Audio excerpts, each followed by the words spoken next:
जय माता दी। प्रिय भक्तों, राजस्थान के एक छोटे से गांव में रुक्मणी नाम की एक औरत अपने पति रामकरण और 5 साल के बेटे गोपाल के साथ रहती थी। रुक्मणी का पति रामकरण एक नशेड़ी व्यक्ति था जो हर वक्त शराब के नशे में धुत रहता था। रुक्मणी मजदूरी करके अपना घर चलाती और बाबा रामदेव की भक्ति किया करती थी। रामकरण रुक्मणी से शराब पीने के लिए पैसे मांगता था। यदि रुक्मणी पैसे देने के लिए मना कर देती तो रुक्मणी को मार पीट कर उससे पैसे छीन लेता था।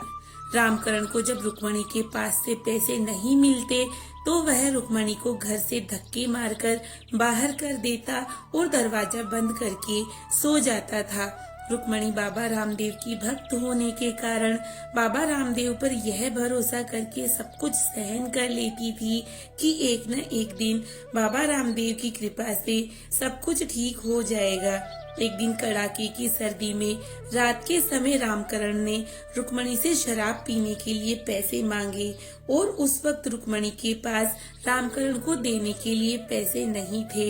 इसी कारण रामकरण ने रुक्मणी को पीटना शुरू कर दिया। इसी बीच गोपाल अपनी माँ की रक्षा के लिए बीच में आया और अपने पिता से कहने लगा, पापा मेरी माँ को मत मारो। रामकरण ने गोपाल की एक न सुनी और गोपाल को एक तरफ धक्का दे दिया। इसी कारण गोपाल के सिर में चोट लग गई और गोपाल के सिर से खून बहने लगा। रामकरण ने अपने बेटे के सिर पर लगी चोट की परवाह किए बगैर अपनी पत्नी और बेटे दोनों को घर से बाहर निकाल दिया और दरवाजा बंद करके सो गया। रुक्मणी ने रामकरण को बहुत आवाजें लगाई कि दरवाजा खोलो, गोपाल के सिर पर चोट लगी है, परंतु रामकरण ने रुक्मणी की एक न सुनी और दरवाजा बंद करके सो गया। इसके बाद रुक्मणी रामकरण को लेकर दौड़ी दौड़ी पड़ोसियों के पास मदद के लिए गई, परंतु किसी भी पड़ोसी ने रुक्मणी की कोई मदद नहीं की और उल्टा अपने घर का दरवाजा बंद करके सो गए।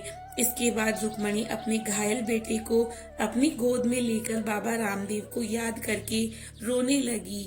तभी थोड़ी देर बाद बाबा रामदेव एक टेम्पो चालक बनकर रुक्मणी के पास आए और रुक्मणी से बोले कि बहन चिंता मत करो, मैं अभी तुम दोनों को अपने टेम्पो में बिठाकर अस्पताल पहुंचा देता हूं।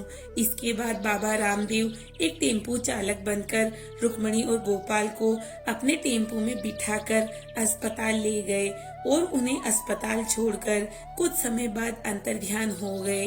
गोपाल कुछ ही दिनों में ठीक हो गया, परंतु कुछ ही समय बाद रामकरण को अधिक शराब पीने के कारण एक गंभीर बीमारी हो गई और कुछ दिनों बाद इस बीमारी के कारण उसकी मौत हो गई।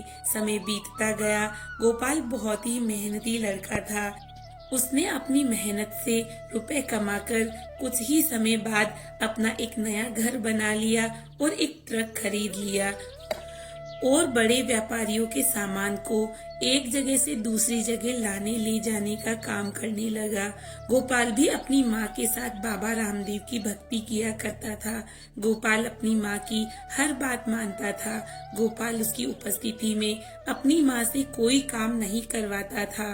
गोपाल और उसकी माँ भादवे के महीने में रामदेवरा के लिए पैदल यात्रा किया करते थे और बाबा रामदेव के भक्तों की खूब सेवा किया करते थे। ऐसा करते करते काफी समय हो गया और गोपाल पैसे वाला आदमी बन गया। कुछ समय बाद गोपाल का विवाह हुआ। गोपाल की पत्नी कांता एक लालची औरत थी। उसे गोपाल पसंद नहीं था। कांता ने गोपाल की संपत्ति देखकर गोपाल से शादी की थी। कांता गोपाल के सामने एक अच्छी और सुशील औरत बनकर रहती थी, परंतु उसके मन में तो कुछ और ही चल रहा था।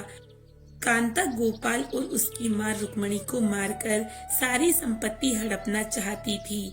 कांता गोपाल के सामने तो घर के सारे काम किया करती थी और गोपाल की माँ रुक्मणी की भी खूब सेवा किया करती थी, परंतु जब गोपाल अपने काम के कारण घर से बाहर रहता तब उसकी माँ रुक्मणी से घर का सारा काम करवाती और एक नौकरानी की तरह रखती तथा खुद आराम करती थी।